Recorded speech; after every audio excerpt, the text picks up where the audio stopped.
Olá, meus caros. Vamos tratar de um tema muito interessante e importante no estudo dos precedentes, que é em complemento ao que nós falamos na aula passada, né, que nós fizemos uma abordagem mais geral acerca dos precedentes. Nesta, nós vamos falar sobre algumas hipóteses de não incidência do precedente. Então, nós vamos tratar especificamente sobre o que vem a ser o distinguishing, ou distinção, overruling e o overriding, além do antecipatório overruling, que são técnicas, né, utilizadas para a não incidência de um precedente vinculante. Porque como nós vimos na aula passada, que nós temos um sistema de precedentes que são de observância obrigatória, né? Nós fizemos análise do artigo 926, que fala que os tribunais devem uniformizar, né, a sua jurisprudência. Nós até criticamos essa expressão, né, porque o conceito de jurisprudência é justamente o entendimento uniforme do tribunal acerca de determinado tema.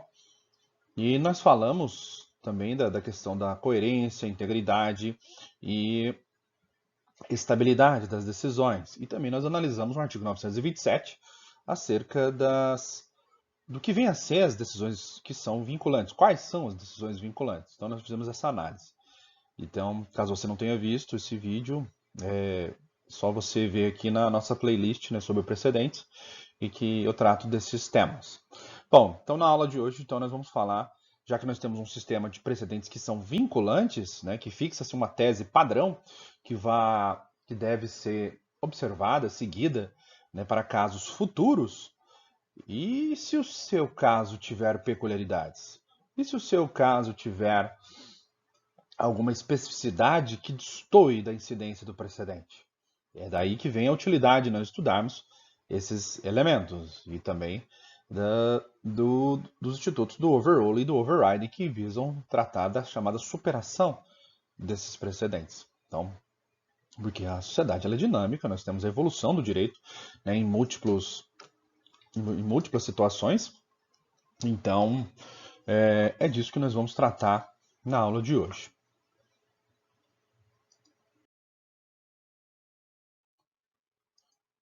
Bom, o primeiro ponto, né, que você precisa mentalizar, então, é sobre a distinção, né, o distinguishing.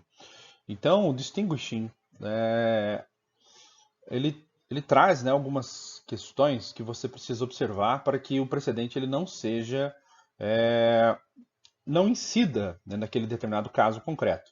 Então, você precisa estar diante.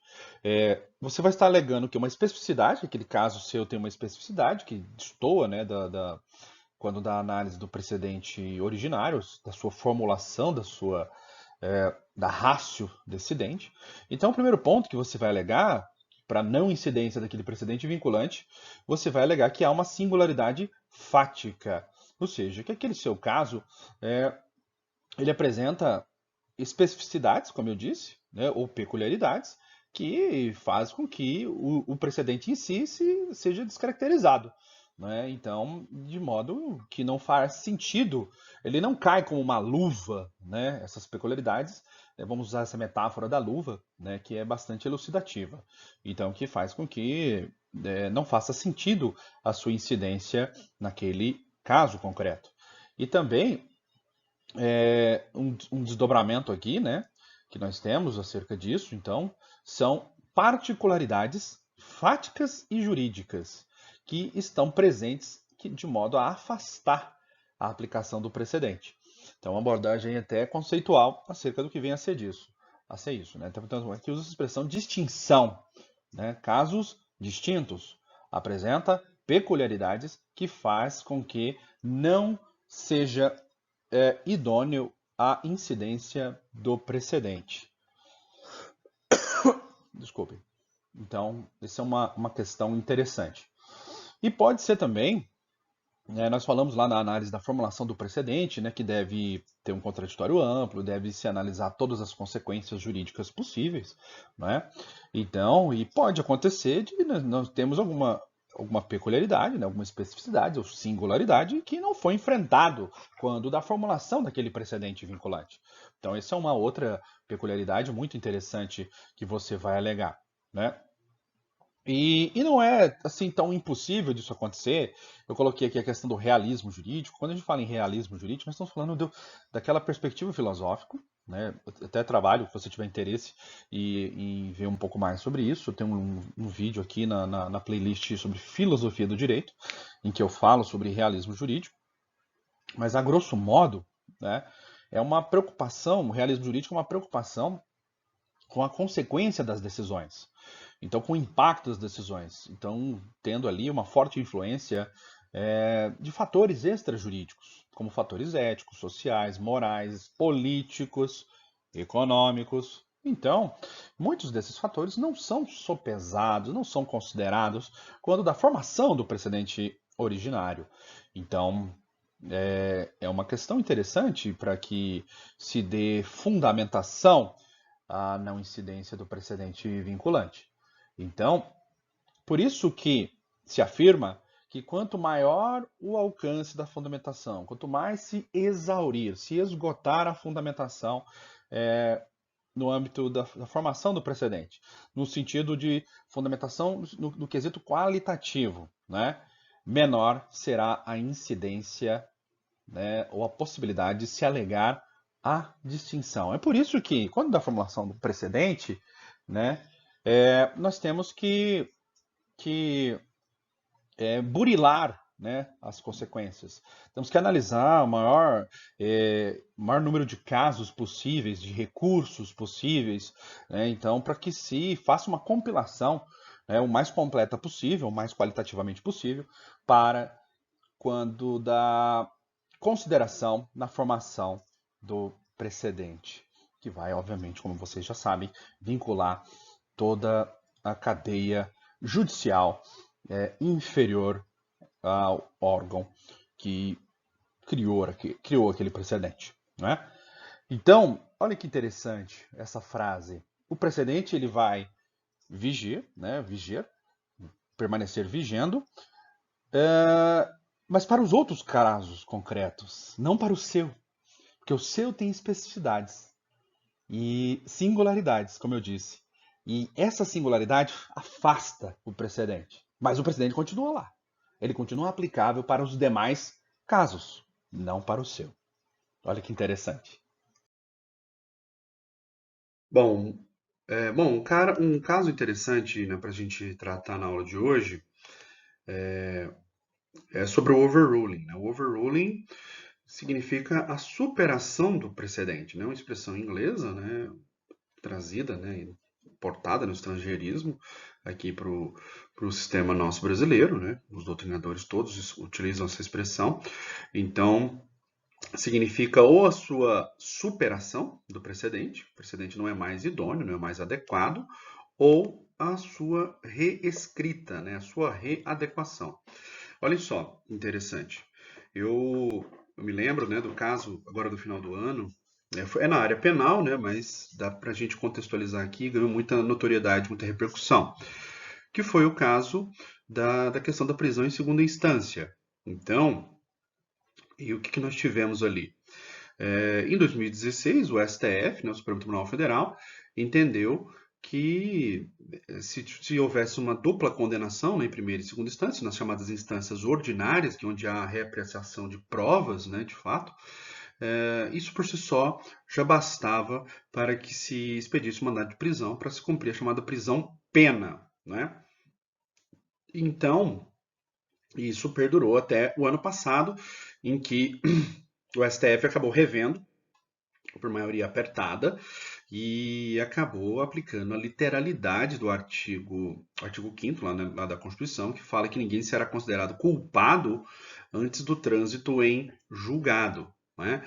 Então, e consagrou então a ideia de presunção de não culpabilidade, também conhecida como presunção de inocência, uh, enquanto não esgotarem os recursos. E logo, né, enquanto estiver pendente o recurso, ou for cabível qualquer tipo de recurso, não é possível a chamada prisão pena, mas é possível a chamada prisão preventiva, né? Até mesmo antes da propositura de uma ação penal.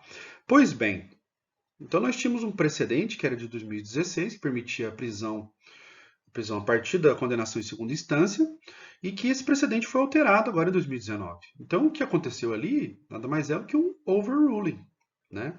Uma mudança, né, ou superação do precedente, ok? Então, isso é um exemplo muito interessante, né? Um exemplo atual de overruling, né?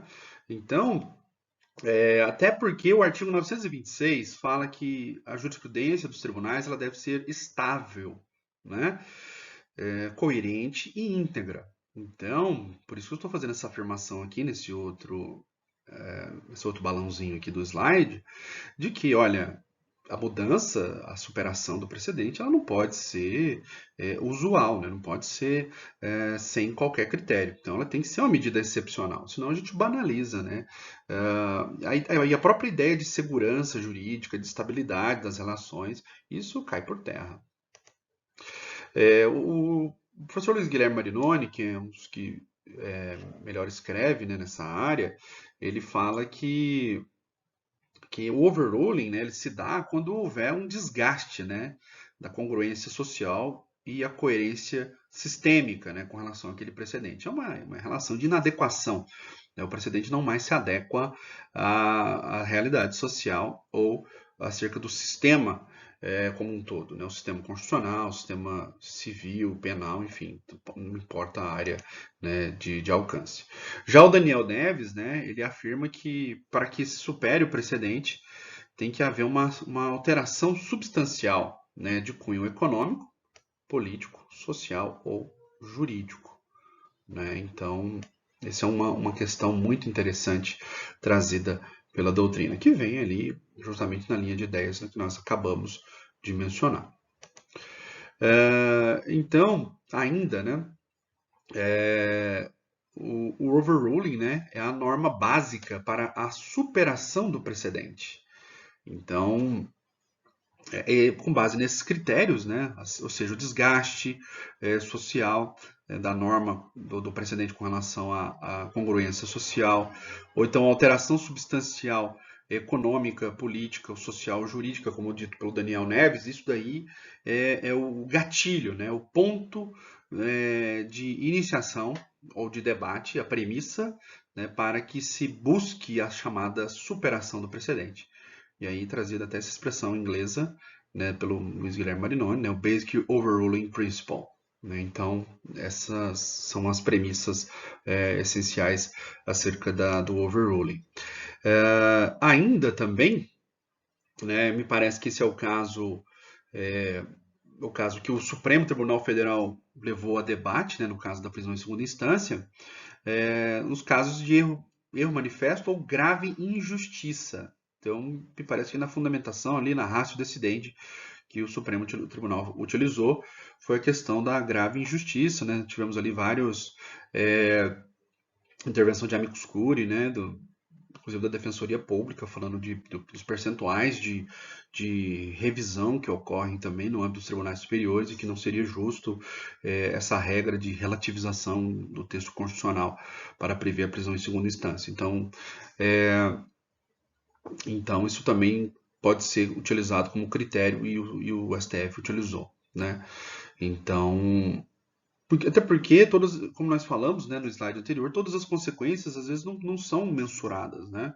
Então, embora os magistrados não gostem que a gente fale isso, é uma racionalidade limitada, né? Então, não é possível perceber isso. E a percepção de todas as consequências você vai no dia a dia, né?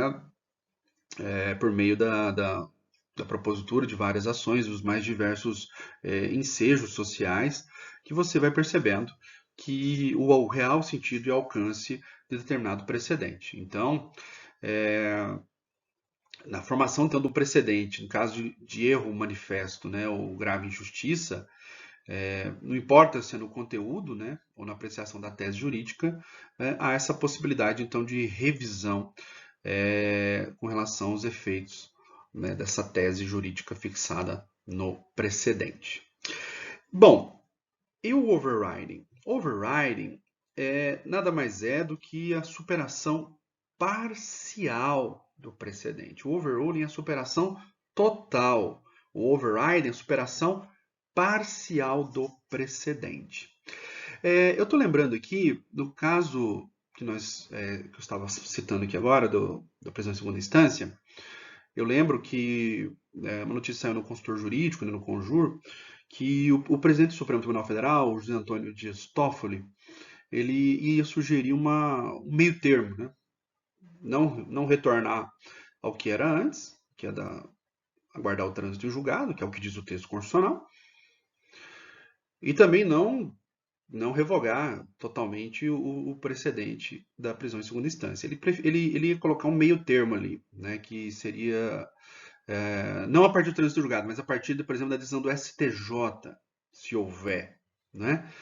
Então, percebam, se essa tese tivesse passado, a gente ia ter ali uma superação não total do precedente, né, da possibilidade da prisão pena antes do trânsito julgado. Nós teríamos uma superação parcial, se essa tese tivesse vingado, né?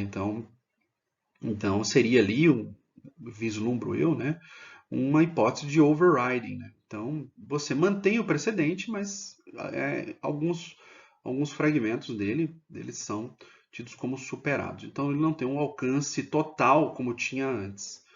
Então, essa ideia de overriding é da superação em partes do precedente. Então, ele mantém a produção de efeitos numa parte e na outra ele resta superado ou reescrito.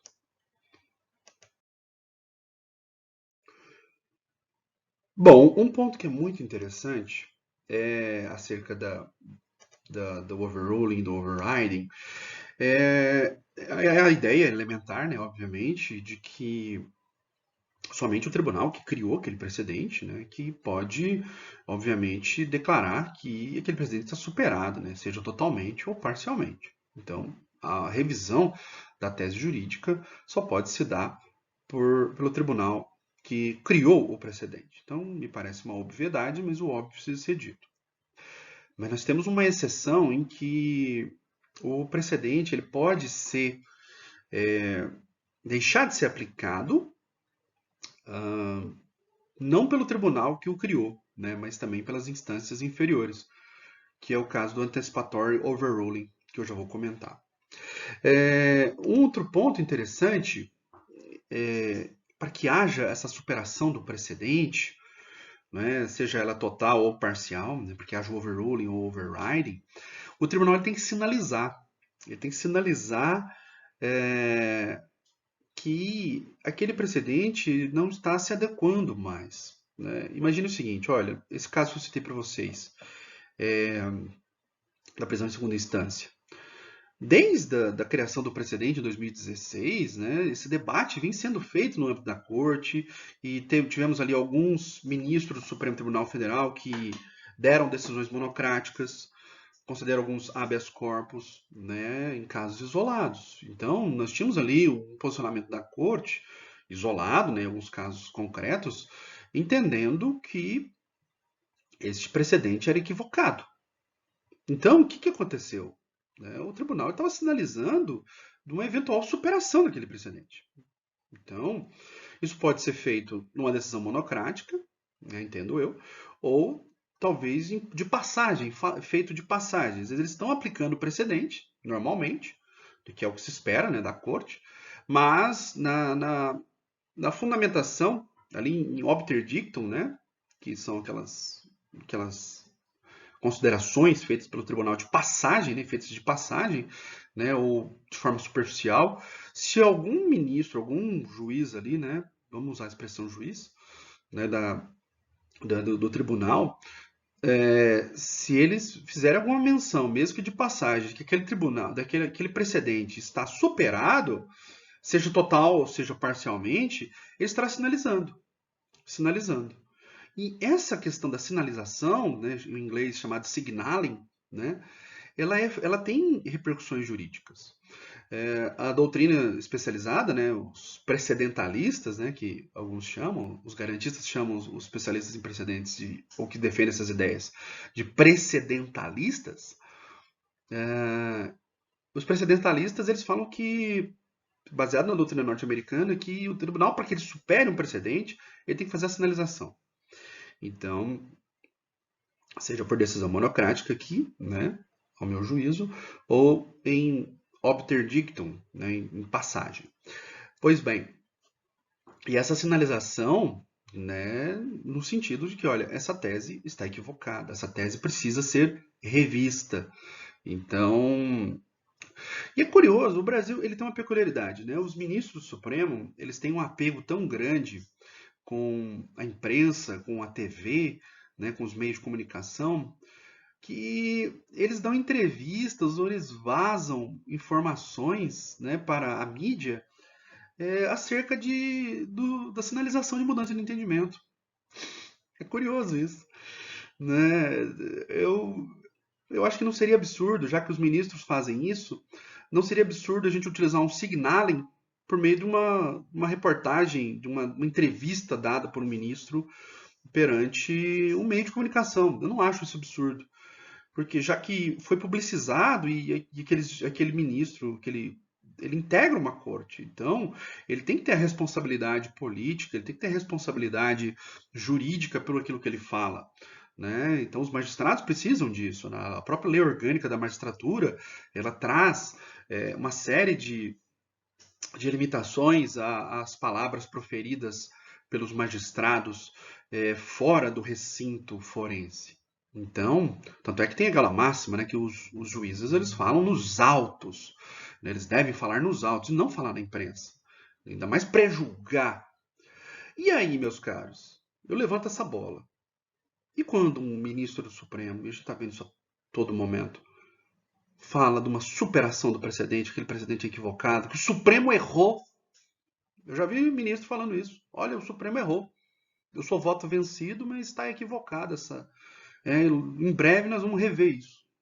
Olha, ele está sinalizando que aquele precedente está superado.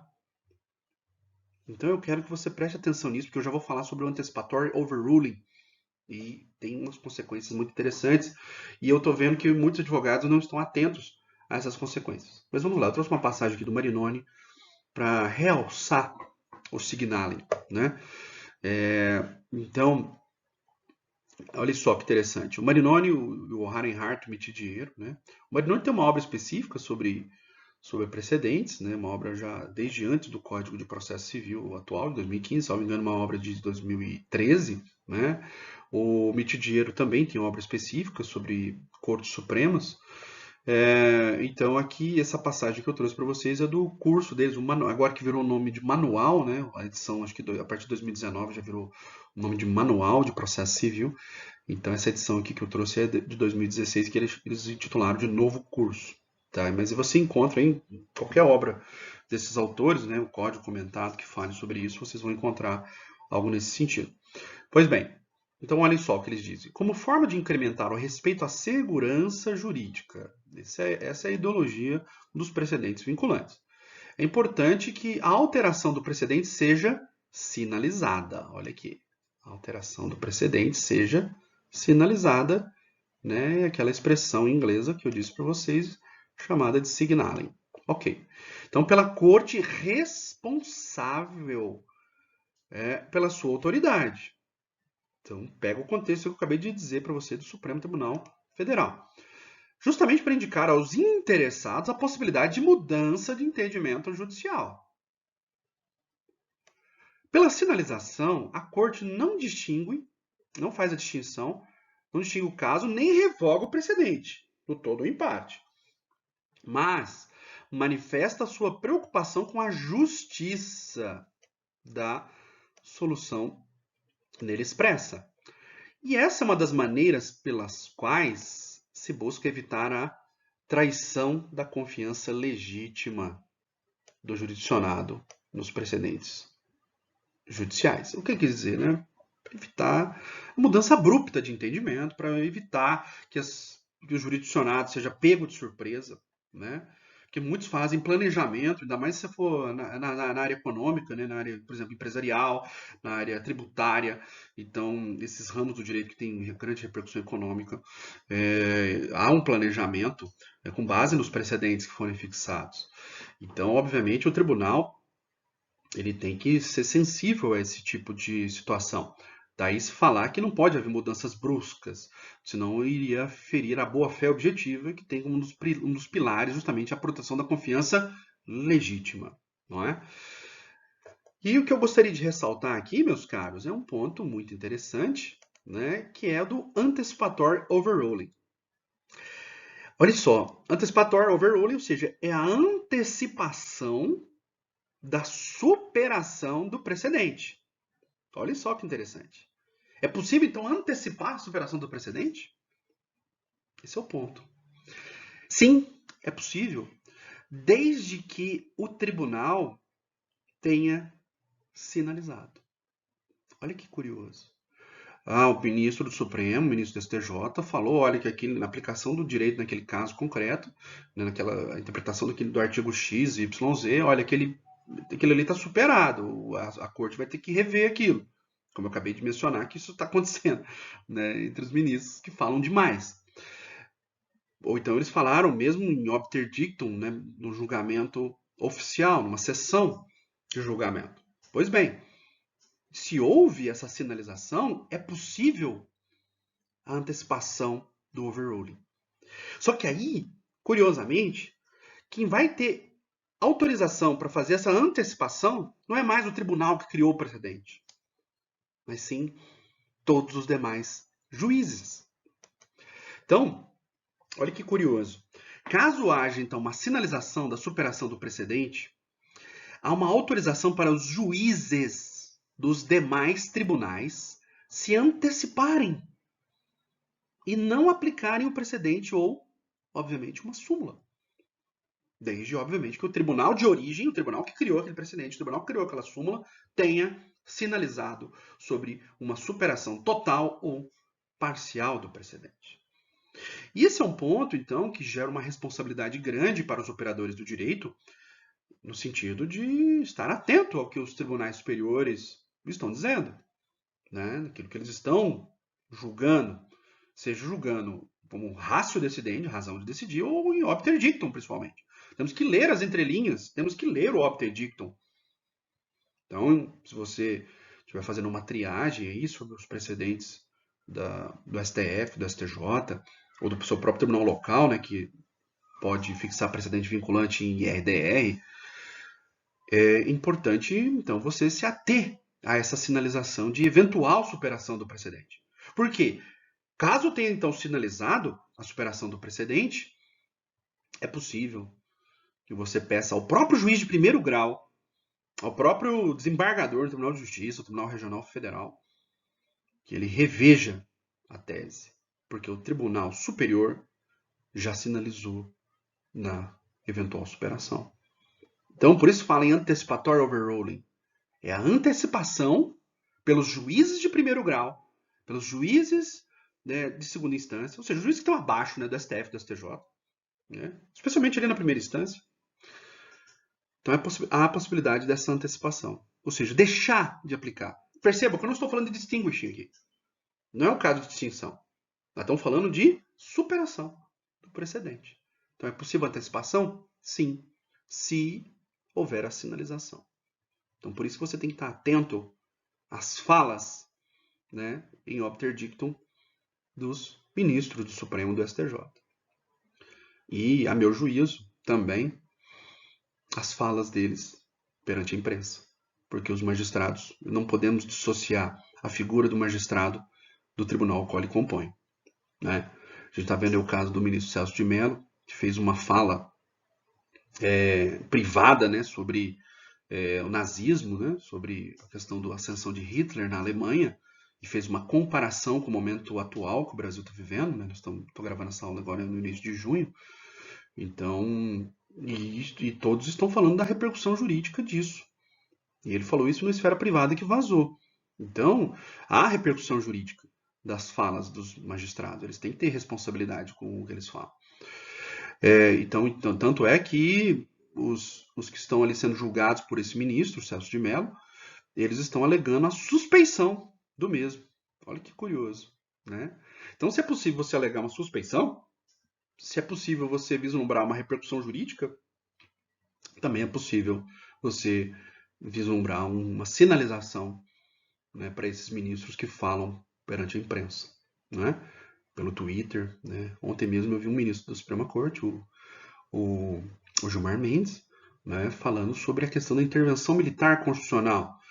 né, falando que as Forças Armadas não interpretam a Constituição, não é função das Forças Armadas interpretar a Constituição, e logo essa visão acerca do artigo 142, de que as Forças Armadas mediariam, né, um conflito entre poderes, essa interpretação seria absurda. Ele já sinalizou, não é? Bom, para a gente terminar então, sobre o overruling, vamos falar então uma última parte aqui sobre a questão da modulação dos efeitos.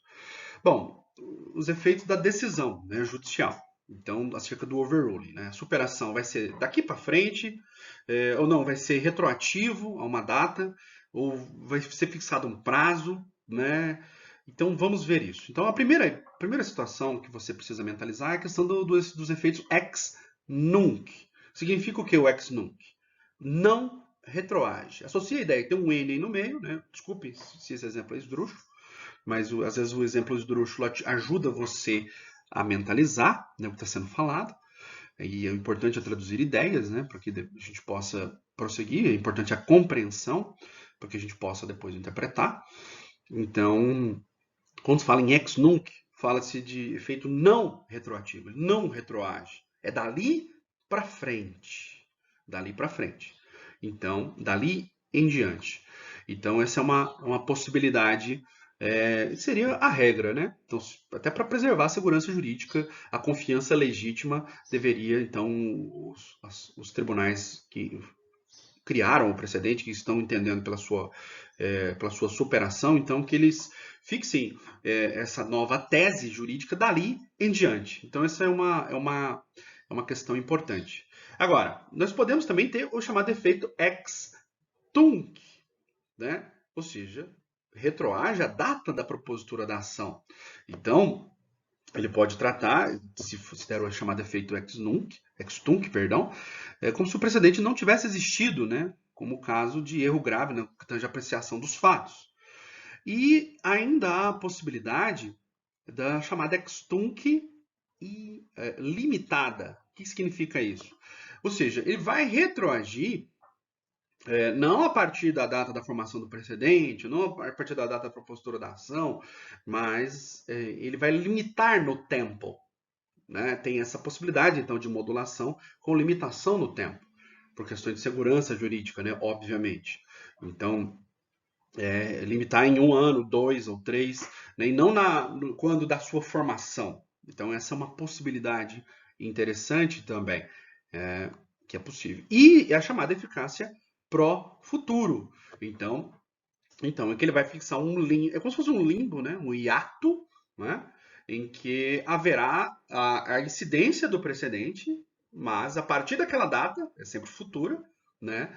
Ele deixará de produzir efeitos. Então, ele também é possível chamar de eficácia pró-futuro. Ou seja, fala, olha, imagina o tribunal está julgando aqui hoje, estamos julgando hoje, olha, esse precedente está superado, né, pelas razões X, Y, Z, ok, mas por questões de segurança jurídica, né, imagina, eles entendem que pode ter uma mudança abrupta de entendimento, que pode afetar a segurança jurídica, e eles falam, olha, mas vamos entender que esse nosso precedente está superado, não agora, a partir de agora, mas a partir de 2021. Então, 2021, igual as leis tributárias, né, para dar um tempo para as pessoas se prepararem, né, então, o princípio da anterioridade, né? Então seria como se fosse um princípio da anterioridade aqui, a eficácia pró-futura. Então, em que ele vai demarcar um marco temporal em que o precedente estará superado. Então hoje, são 3 de junho de 2020. Em 3 de junho de 2021, nós vamos adotar então agora o novo entendimento. Então eles como se fixasse ali uma vacatio legis, né? Para que aí seria o que? Uma vacatio precedente, né? Guardadas as devidas proporções, obviamente. Então, nós temos esse leque de opções. Então, é possível que na modulação dos efeitos da superação do precedente, que se conceda, então, a eficácia ex nunc, né, dali em diante, né, que é o que mais ocorre, é o mais usual. Eficácia ex tunc, né, nos casos de grave erro ou grave injustiça, então, a partir da formação do precedente, ou a limitada, né, que ele limite para trás, porque nós falamos ex tunc, né, então é dali para trás. então eficácia retroativa, mas então seria uma retroação limitada, né, em 1 ano, 2 ou 3, né, e aí conforme aí o que o tribunal decidir, ou pró-futuro. Então cuidado com essa questão. Uma modulação ela pode ser, sempre falar em modulação, nós estamos falando de modulação temporal, né? Então pode ser para o futuro, para o passado ou do presente em diante. Ok? Então, por hoje era isso. Muito obrigado e até a próxima.